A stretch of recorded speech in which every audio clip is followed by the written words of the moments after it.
Jill said a lot of you guys are asking to see the inside of the camper and how we live. First off, we'll start just giving you a brief look at the outside, how we live, and why we live the way we do in a smaller space, because we get to see views like this. This is our campsite tonight. And this is the Goose X State Park in Utah, near Bluff, Utah. And I believe it's a two-story Wednesday, which is the beauty of how we live. I'm not even sure what day it is anymore. And the river down below has got these beautiful canyons, and we're right on top of them. Great starry nights and beautiful sunsets, and a great way to wake up in the morning. So come on inside, I'll show you what it looks like inside. We made some changes. First of all, I'm grilling right now. This is how we cook most of our meals. Jill's always an excellent cook, so we share cooking duties, but we do a lot on this little grill that Robert and Cynthia gave us, and it's been a huge asset. Tonight's salmon dish. Outside, you've already seen some of the outside mods that we've done. So we'll just go right onto the inside. Here's Bueller. He's got a bone and he's in his happy place. So come on in.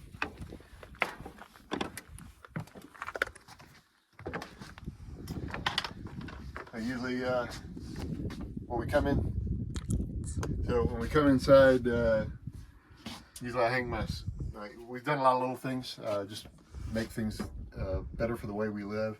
First of all, this was a 1990 Arctic Fox. It's a 22 model, so it was a brand new unit. 990. 990, I'm sorry. And we took it and kind of redid the inside. We made the colors brighter and lighter. We picked out a paint that was a lot lighter than the original walls, prepped the walls and just painted them. I got that from Sherwin-Williams, and they hooked us up with the primer and the paint to do it. Took our time, did a nice job on that. We took down all the fiber coverings over top of all the windows, the valance, and there was also one over that doorway right there that Jill's showing you. They were over the back bedroom area. They were kind of everywhere, and they were a dark green and black color, and the wallpaper was a darker brown color. And Jill did all new wallpaper in the bedroom area, much lighter, brighter, more modern, and changed that up. Made it look so much bigger and nicer and more like home. So you're seeing kind of how we live. This is, I'll go over a little bit more of the detail, but this is just in a glance. We redid the backsplash. We took down the ugly kind of a green, yellow, marbly thing they had. That was the same. That's the original countertop. Same color as that countertop. And then Jill used her expertise on contact paper and cover that same color with this color contact paper that matches the back cushions that we had redone in Texas right before we left. The bottoms are original, the trim is original. We just got rid of the green and black pattern that was here, and brightened it up with a happier color and more us. Then we hung up pictures of family and friends over the doorway.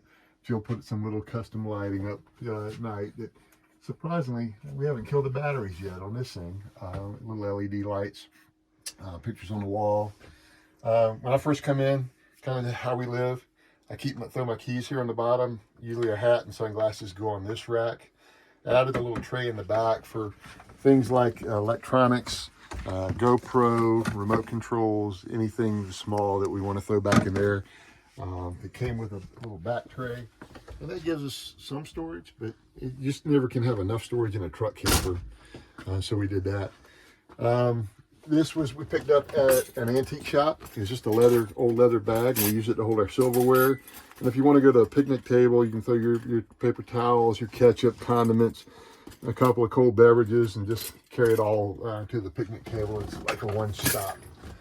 We live with some junk around every now and then, extra dog food, binoculars, treats, beer, whatever we have. And we just kind of hide it with the pillow. But that's how we live. It's nothing, it's not in the way. The dinette would make into a bed if we want it. And once or twice we've done that, just kind of have a lounging area and get Bueller up there and we all snuggle together. But for the most part, we keep it like this. We've added these little stretch bags, net mesh bags on different areas, whole flip-flops. This is Bueller's dog leash and poop bags area, and that works pretty good. Underneath here is just like a shoe storage mostly. It's just these plastic stackable bins, and they just keep our shoes out of the way, and it works out great. And then this is Bueller's sleeping area at night, which he loves and feels pretty safe and quiet in there. Refrigerator, just hung up some little things for our hats. This is how we live. A lot of little storage bins that we picked up, to hold different things. Organization is a key. We're living with so much less stuff than we had, but we don't miss anything. The key to living comfortably is knowing where everything is, and everything has its own place. Jill reminds me, except her shoes, which seem to be sometimes all over the floor.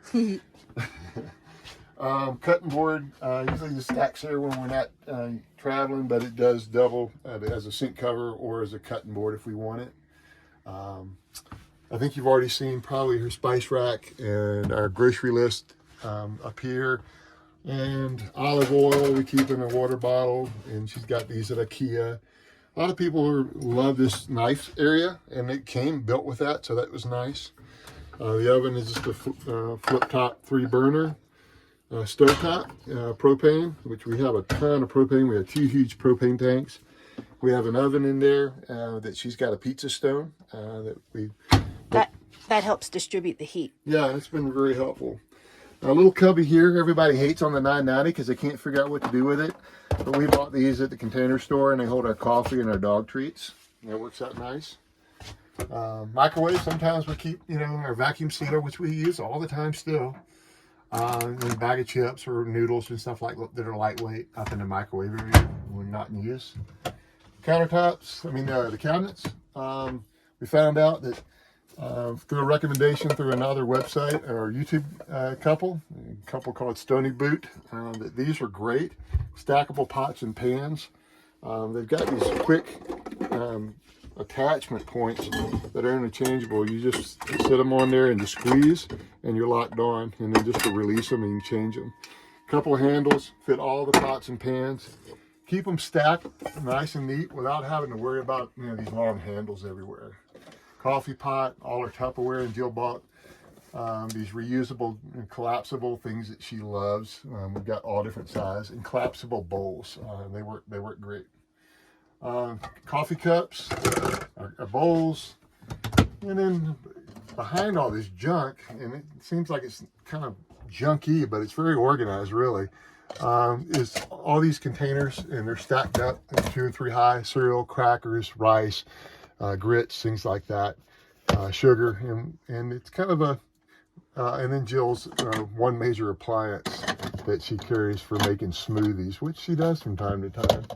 But we find that all these containers storing these different things work really great, and they travel well down the road. All this stuff rides extremely well, and this thing was built extremely well. This is Arctic Fox, and we take it off-road all the time. We're always on bumpy roads, back roads, potholes, going over cattle guards, and we haven't had, knock on wood, one issue with this thing. And those cabinets are solid wood. They're solid wood. There's no press board here. They're all made in-house. And just all the seams. There's nothing that's come loose or a seal that's broken even. And yeah, I just love that the thing is so well built. You've seen, I think, all the storage here. But under the bed, we've got the one coconut husk matting, which allows the bed to vent. We did upgrade our mattress. We've got a larger, a thicker mattress and a better quality than the original. Sleeps great. We did have 2 layers of corn husk, and we found a couple that could use one of them, and we gave them one just so that our drawers open easier in our cabinets on our clothing, because it was just about 1.5 inches too high with this taller bed. This is my area, nightstand, my little box that my buddy Steve Allen gave me. I keep all my junk in the middle of the night. Before I go to bed, I just throw my stuff in my little leather box. I've got another leather bin that a buddy at work made for us. My sleep machine, a little pistol case over there, usually at the ready just for safety. More mesh bags for like our phones, hold our lotion or phone chargers, things like that. And then Jill's got a nice shelf up here. She keeps a lot of her little trays with books and her reading material, some makeup stuff, if what little bit she's got, and all her accessories in small little bins up there. We both have a clothes closet. We both have a big clothes hamper. I have this drawer area that I just got jammed with stuff just because I was trying to hide a couple of dirty shirts from you guys. But I guess super deep. And then a closet that we share with our warm stuff and long sleeve stuff in there. And we found that we brought more clothes than we need. So there's plenty of clothes storage in this thing, probably too much. But it's worked out extremely well. We thought we'd be missing some things, but we really haven't. It's amazing how little you really need in this life and how the simplicity makes life much more enjoyable. Bathroom. We hung up a lot of, again, these tape-on holders for shampoos and soaps, and a lot of hooks. We did put this mirror on. I think you guys saw that in our last video. I added these hooks here. So we hang towels up there a lot of times, or a rain gear if it's raining. And more hooks inside. Dirty laundry gets stowed in a bag. It just hangs up in here and sits out of the way. When that bag starts to get a little bit full, I usually throw stuff in a compression sack. And then I take that compression sack and stick it in the truck or in a corner out of the way until the laundry day. And it's been not a problem. Laundry's been not bad at all. I would say it's not pleasant, but it really is not painful at all. And a lot of people have always pondered about what to do with dirty laundry, and that was our solution, and it seems to be working. Yeah, we thought about putting it in the bottom of one of those deep hampers in a basket or something, but that collapsible bag's great. And then when you shower, you just throw the bag over here in front of the refrigerator, put it back in there when you're done. Shower's a wet bath, so you really all you do is when you get in, you just pull the curtain across. Make sure you pull the toilet paper out and the dirty laundry sack out and just shower away. And then when you're done, I usually just squeeze the shower out, and then she's ready to go. We took there was mini blinds, or these blinds on every window, all throughout the coach, and we took those out except this one. This one we use when we're driving. I can actually peek through when I've got the truck on. Right now I've got the unit off the truck because we've been riding around some off-road stuff. But it allows me when I'm driving to look through this window and look through the back door, and I can see traffic behind me. We've also added a rear view camera, probably since your last video that we made. And we replaced the blinds with the curtains. Yeah. We put up real curtain rods. Curtain rods. Some of them are real curtain rod holders. Some of the smaller ones, like over the back here, were 3M, this little sticky hooks. And then the curtains were just, she picked up from, I think, like a dollar store or something. Walmart, a pack of 8 for like $5. Yeah, and they just clip on. They're just dish towels. They're just dish towels, and they work great. And then if we really think privacy is an issue, or we go up to Alaska and it never gets dark and we want to darken, the coach, we did have blackout screens made. The same lady that made these cushions made them all for all the windows, and we just Velcro them to the window or the ones we want, and it'll make it just as black as night. And look at that view. And look at that view. And that's at our window, But this is why we live this way. We're not having any bills to pay. And we get views like this, and they're ever changing. And we're stress free, and we're just loving life and doing things on our time and our dime. And it's been super nice. I've got no regrets. Hey, buddy, where you been? You're not supposed to be tipping off. Here comes Bueller. And he hurt himself about a week or two ago chasing a rabbit. And I think he ran into a bush too hard and hurt his little foot or leg. He won't let us know which one it is. He doesn't let us look at him too good. But he's really been enjoying his lifestyle. He's fine. He loves his routine and he's been having a ball. And anyway, this is you can kind of see the truck maybe from the front if you can get around there. And then her electric bike I keep in a tote. when it's not in the unit, I keep it in a 45-gallon rollaway tote, and I keep a cover on it. And then sometimes, like her, she has her drum set and her cajon. We'll put it out sometimes. A lot of times it stays on the bench inside. Truck around the front. So kind of a lot of people are amazed that the truck can come off the front off, but it's easy. And it takes 7 minutes to take it off and 15 to put it on. So quick and easy. But that's a tour of our rig, and that's how we live, and this is why we do it. So I hope you enjoyed it. Bye bye. Bye, guys.